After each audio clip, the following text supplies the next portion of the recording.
ಫಕೀರ್ ಶಿವಯೋಗಿಯನ್ನು ಹೃದಯ ಮಂದಿರದಲ್ಲಿ ಸ್ಮರಿಸಿಕೊಂಡು ಈ ಕಾರ್ಯಕ್ರಮದ ಉದ್ಘಾಟನೆಯನ್ನು ಮಾಡಿರುವಂಥ ಲಿಂಗಪೂಜಾ ನಿಷ್ಠರು,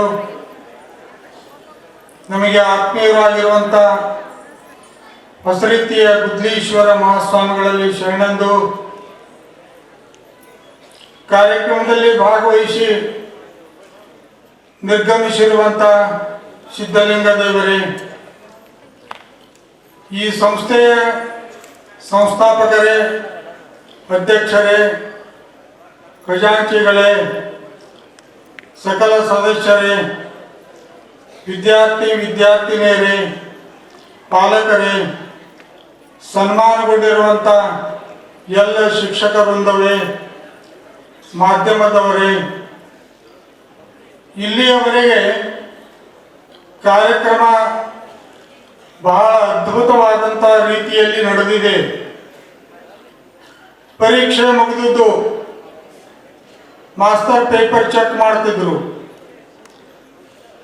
ಮಾಸ್ತರಿಗೆ ಬೇಕಾಗಿರುವಂಥ ಒಬ್ಬ ಹುಡುಗ ಮಾಸ್ತರ್ ಹತ್ರ ಬಂದ. ಯಾಕೋ ಈಗ ಬಂದೇನ್ರಿ ಸರ್. ನಮಸ್ಕಾರ ಮಾಡಿದ, ಕುಳಿತುಕೊಂಡ. ಯಾಕೆ ಬಂದಿದ್ದೀವಿ? ಒಂದು ಸಣ್ಣ ಮಾತಿತ್ರಿ, ಹೇಳಕ್ ಬಂದೀನಿ. ಏನು ಹೇಳಕ್ ಬಂದಿ? ಅದ ಪೇಪರ್ ಬರ್ದಿದ್ದಿ, ಭಾಳ ಮಾರ್ಕಸ್ ಆಗತ್ತೇಳಿ ಹೇಳಕ್ ಬಂದೇನು? ಇಲ್ಲ ಸರ್, ನಾ ಅದನ್ನೇನು ಹೇಳಕ್ ಬಂದಿಲ್ಲ. ಮತ್ತೆ ಯಾಕೆ ಬಂದಿದ್ದೀವಿ? ನನ್ನ ಫೇಲ್ ಮಾಡ್ರಿ ಅಂತ ಹೇಳಕ್ ಬಂದೀನಿ ಅಂತ ಹೇಳಿದ. ಮಾಸ್ತರ್ಗೆ ಆಶ್ಚರ್ಯ ಅನ್ನಿಸ್ತು. ಎಲ್ಲ ಹುಡುಗರು ವಶೀಲಿ ಹಚ್ಚಿ ಪಾಸ್ ಆಗ್ಲಿಕ್ಕೆ ಪ್ರಯತ್ನ ಮಾಡ್ತಾರೆ, ಹೆಚ್ಚು ಮಾರ್ಕಸ್ ತೊಗೊಂಡು ರ್ಯಾಂಕ್ ಬರಕ್ಕೆ ಪ್ರಯತ್ನ ಮಾಡ್ತಾರೆ. ನೀ ಫೇಲ್ ಮಾಡಕ್ಕೆ ಹೇಳಕ್ ಬಂದಿಲ್ಲ, ಏನಿದು ಆಶ್ಚರ್ಯ ಅಂತ ಹೇಳಿ ಮಾಸ್ತರ್ ಹುಡುಗನಿಗೆ ಕೇಳಿದ್ರು. ಹುಡುಗ ಹೇಳಿದ, ನಿನ್ನೆ ರಾತ್ರಿ ನಮ್ಮಪ್ಪ ಬಹಳ ಬೇಡನ್ರಿ, ಅದಕ್ಕೆ ನಾನು ಫೇಲ ಮಾಡ್ರಿ ಅಂತ ಹೇಳಿದ. ಮನೆಯಾಗ ತಾಯಿ ತಂದೆ ಮಕ್ಕಳಿಗೆ ಫೇಲ್ ಆಗತ್ತೇಳಿ ಯಾರೋ ಆಶೀರ್ವಾದ ಮಾಡೋದಿಲ್ಲ, ರ್ಯಾಂಕ್ ತೊಗೊಂಡು ಪಾಸ್ ಆಗತ್ತೇಳಿ ಹೇಳ್ತಾರೆ.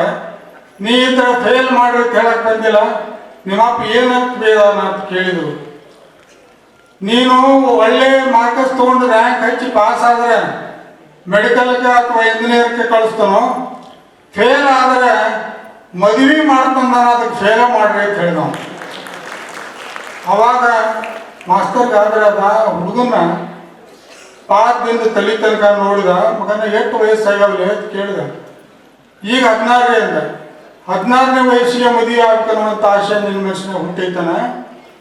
ನಿಮ್ಮಪ್ಪ ಬೇದದ ಮಾತು ಸರಿಯಾಗಿ ತಿಳ್ಕೊಂಡಿಲ್ಲ. ಏನ್ರಿ ಸರ್, ಏನು ತಿಳ್ಕೊಂಡಿಲ್ಲ ಏನು ಅಂತ ಕೇಳ್ದ. ನಿಮ್ಮಪ್ಪ ಪಾಸ್ ಆದ್ರೆ ಮೆಡಿಕಲ್ ಕಳಿಸ್ತಾನು, ಇಂಜಿನಿಯರಿಂಗ್ ಕಳಿಸ್ತು ಅಂತ ಹೇಳ್ಯಾನ. ಫೇಲ್ ಆದ್ರೆ ಮದುವೆ ಮಾಡ್ತಾನಲ್ಲ, ನಿನ್ನ ಮದುವೆ ಮಾಡೋದು ಹುಡುಗಿ ಜೋಡಿ ಅಲ್ಲ ಮಗನ, ಬಡಿಗೆ ಜೋಡಿ ಮಾಡ್ತಾನಂತ ಅವ್ನು ಹೇಳಿದ್ರು. ಅದಕ್ಕೆ ನಮ್ಮ ಅಣ್ಣಿಗೇರಿ ಟ್ರಸ್ಟಿನ ಹುಡುಗರು ಈ ದೇಶದ ಒಳ್ಳೆಯ ಪ್ರಜೆಗಳಾಗುವಂಥ ರೀತಿಯಲ್ಲಿ ಶಿಕ್ಷಣವನ್ನು ಪಡೀತಾರೆ ಅಂತ ಹೇಳಿ ಮನಸ್ಸಿಗೆ ಭಾಳ ಸಂತೋಷ ಆಗಿದೆ. ರೋಡ್ನ್ಯಾಗ ಹೋಗೋ ಮುಂದೆ ಸ್ಕೂಲಿನ ಬಸ್ಸುಗಳು ಹೋಗ್ತಾ ಇದ್ದು ಬಸ್ಸಿನ ಹಿಂದೆ ಬ್ಯಾಕ್ ಸೈಡ್ ಒಂದು ಮಾತನ್ನು ಬರೆದಿದ್ರು.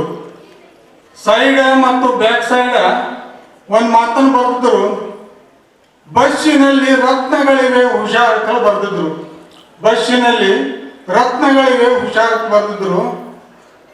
ಗೊತ್ತಾಗಲಾದವು ಏನು ವಿಚಾರ ಮಾಡಿದ್ರು ಅಂದ್ರೆ, ಡೈಮಂಡ್ ರತ್ನ ಈ ಬಸ್ನ ತುಂಬ ವಿಚಾರ ಮಾಡಿದರು. ಡೈಮಂಡ್ ರತ್ನ ಅಲ್ಲ, ಜೀವಂತ ರತ್ನಗಳು ಈ ದೇಶದ ಒಳ್ಳೆಯ ಪ್ರಜೆಗಳನ್ನು ನಿರ್ಮಾಣ ಮಾಡುವಂಥ ಕಾರ್ಯಕ್ಕಾಗಿ ಬಸ್ಸುಗಳು ಹುಡುಗರನ್ನು ಕರೆದುಕೊಂಡು ಹೋಗುತ್ತಾರೆ ಅನ್ನುವಂಥ ಕಾರಣಕ್ಕೆ ಬಸ್ಸಿನಲ್ಲಿ ರತ್ನಗಳಿವೆ, ಅದಕ್ಕೆ ಹುಷಾರಾಗಿ ಬರಪ್ಪ ಅಂತೇಳಿ ಎಚ್ಚರಿಕೆಯ ಮಾತನ್ನು ಹೇಳ್ತಾ ಇದ್ರು.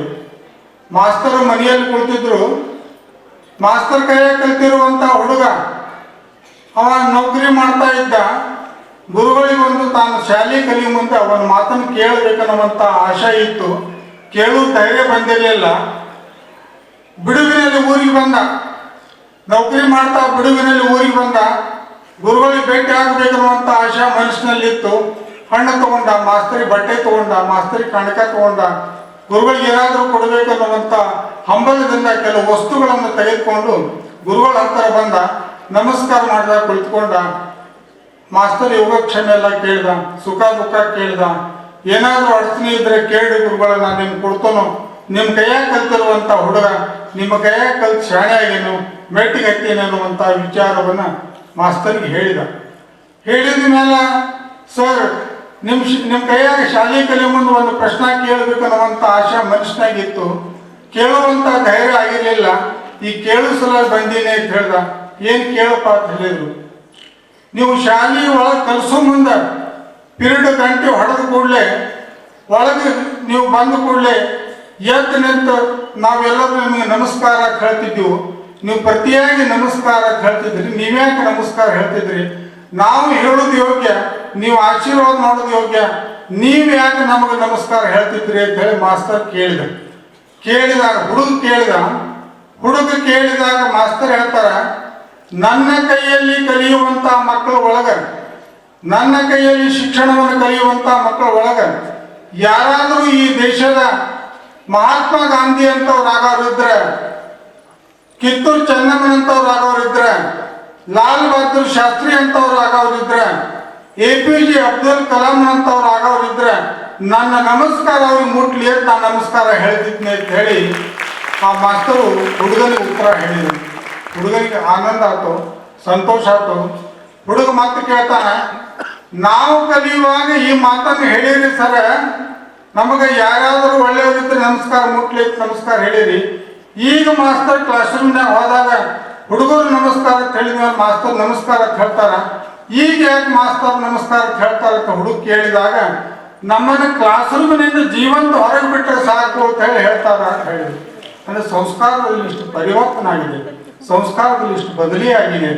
ಅದಕ್ಕೆ ಕೃತಯುಗದಲ್ಲಿ ಪ್ರಭುದೇವರು ಹೇಳ್ತಾರ, ಪ್ರಭುದೇವರು ಹೇಳ್ತಾರ, ಕೃತಯುಗದಲ್ಲಿ ಶ್ರೀ ಗುರು ಶಿಷ್ಯಂಗೆ ಬಡಿದು ಬುದ್ಧಿಯ ಕಲಿಸಿದರೆ ಆಗಲಿ ಮಹಾಪ್ರಸಾದವಿಂದನಯ್ಯ. ದ್ವಾಪರ ಯುಗದಲ್ಲಿ ಶ್ರೀ ಗುರು ಶಿಷ್ಯಂಗೆ ಬೈದು ಬುದ್ಧಿಯ ಕಲಿಸಿದರೆ ಆಗಲಿ ಮಹಾಪ್ರಸಾದವಿಂದನಯ್ಯ. ತ್ರೇತಾಯುಗದಲ್ಲಿ ಶ್ರೀ ಗುರು ಶಿಷ್ಯಂಗೆ ಝಂಕಿಸಿ ಬುದ್ಧಿಯ ಕಲಿಸಿದರೆ ಆಗಲಿ ಮಹಾಪ್ರಸಾದವಿಂದನಯ್ಯ.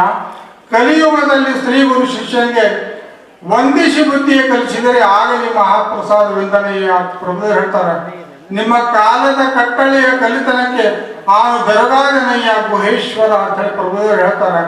ಹಾಗೆ ಕಾಲ ಬದಲಿ ಆದಂಗ ವರ್ತನೆಗಳು ಬದಲಿ ಆಗ್ತಾವ. ಅದಕ್ಕೆ ಶಿಕ್ಷಕರು ಒಳ್ಳೆಯ ರೀತಿಯಲ್ಲಿ ಕಲಿಸ್ತಾರೆ. ಕೆಲವು ಸಲ ಹುಡುಗರು ಚೆನ್ನಾಗಿರೋದಿಲ್ಲ. ಹುಡುಗರು ಚೆನ್ನಾಗಿದ್ದಂಥ ಅವರನ್ನ ಒಳ್ಳೆಯ ಮೂರ್ತಿಗಳನ್ನಾಗಿ ನಿರ್ಮಾಣ ಮಾಡಿ ಈ ದೇಶಕ್ಕೆ ಒಳ್ಳೆಯ ಪ್ರಜೆಗಳನ್ನಾಗಿ ಕೊಡುವಂಥ ಅತ್ಯಂತ ಪವಿತ್ರ ಕೆಲಸವನ್ನ ಮಾಡುವಂಥ ಪುಣ್ಯಾತ್ಮರು ಯಾರು ಅಂದರೆ ಶಿಕ್ಷಕರು. ನಮ್ಮ ದೇಶದ ಗಡಿಗಳನ್ನು ಕಾಯುವಂತಹ ಸೈನಿಕ, ನಮಗೆ ಅನ್ನ ಕೊಡುವಂಥ ಪುಣ್ಯಾತ್ಮ ರೈತ, ಮಕ್ಕಳಿಗೆ ಜ್ಞಾನ ದಾನ ಮಾಡುವಂಥ ಪುಣ್ಯದ ಕಾರ್ಯವನ್ನು ಮಾಡುವಂಥ ವ್ಯಕ್ತಿ ಯಾರೆಂದರೆ ಶಿಕ್ಷಕ. ಅಂತ ಶಿಕ್ಷಕರಿಗೆ ಬಹಳ ಗೌರವದಿಂದ ನಾಗೇಶ ಸಂಸ್ಥೆಯವರು ಸನ್ಮಾನ ಮಾಡ್ಯಾರ, ಗೌರವ ಮಾಡ್ಯಾರ. ಬಹಳ ಸಂತೋಷ. ಈ ಶಿಕ್ಷಣ ಸಂಸ್ಥೆ ಇನ್ನೂ ಉತ್ತಮ ರೀತಿಯಲ್ಲಿ ಬೆಳೆಯಲಿ. ಈ ಶಿಕ್ಷಣ ಸಂಸ್ಥೆಯ ಮುಖಾಂತರ ಕಲಿತಿರುವಂಥ ಮಕ್ಕಳು ಈ ದೇಶದ ಒಳ್ಳೆಯ ಪ್ರಜೆಗಳಾಗಲಿ, ಎಲ್ಲರಿಗೂ ಒಳ್ಳೆಯದಾಗಲಿ ಅಂತ ಹಾರೈಸಿ ನಮ್ಮ ಒಂದೆರಡು ಮಾತುಗಳನ್ನು ಮುಗಿಸ್ತಾ ಇದ್ದೇವೆ.